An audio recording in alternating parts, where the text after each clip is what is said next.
नमस्कार, मी पंजाब डक. मी आहे माझ्या गावाच्या प्लॉटमध्ये. राज्यात आणखीन 7 जानेवारीपर्यंत असंच ढगाळ वातावरण राहणार आहे म्हणून हा अंदाज लक्षात यायचा. फक्त काय होणार आहे, पश्चिम महाराष्ट्राकडं जरा जास्त ढगाळ वातावरण राहणार आहे.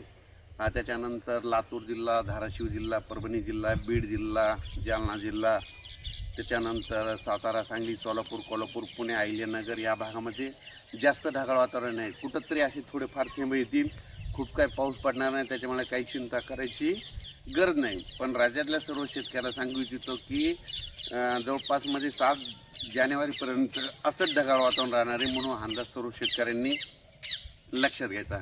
कारण की राज्यामध्ये खूप काय आता पावसाचं वातावरण आहे, त्याच्यामुळे काही चिंता करायची गरज नाही. त्याच्यानंतर 10 तारखेपासून 10 जानेवारी 2026 पासून राज्यात परत पुन्हा थंडी सुरुवात होणार आहे. थंडी सुरुवात झाली की पुन्हा गव्हाचं हरभऱ्याचं पीक पुन्हा परत चांगलं येतं म्हणून हा अंदाज सर्व शेतकऱ्यांनी लक्षात घ्यायचा.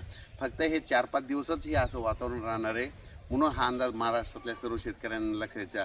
पूर्व विदर्भ, पश्चिम विदर्भ म्हणजे 6-5-11 जिल्ह्यामध्ये वर्धा, नागपूर, भंडारा, गोंदिया, चंद्रपूर, यवतमाळ, बुलढाणा, अकोला, अमरावती, वाशिम, हिंगोली, नांदेड ह्या भागात देखील आजच्याला काय होईल, थोडं जास्त ढगाळ वातावरण राहणार आहे. पण ह्या ढगाळ वातावरणामुळे माझी एक शेतकऱ्याला विनंती, याच्यामध्ये काय होणार आहे, पाऊस वगैरे काही पडणार नाही, पण याच्यामध्ये फक्त धुकं येणार आहे. धुकं जास्त असल्यामुळं काय होतं, फुलाच्या जे पिकं आहेत त्यांना नुकसान होतं. म्हणून माझ्या शेतकऱ्यांनी एक बुरशीनाशक, एक कीटकनाशकाचे फवारणीचं नियोजन करायला काही हरकत नाही म्हणून ही अंदाज लक्षात यायचा.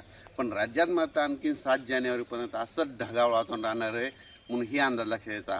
आज देखील समजा आज 3, 4 आणि 5च्या दरम्यान पश्चिम महाराष्ट्र, मराठवाड्याकडे जरा जास्त ढगाळ वातावरण राहणार आहे. सूर्यदर्शन देखील काही काही ठिकाणी दिसणार नाही.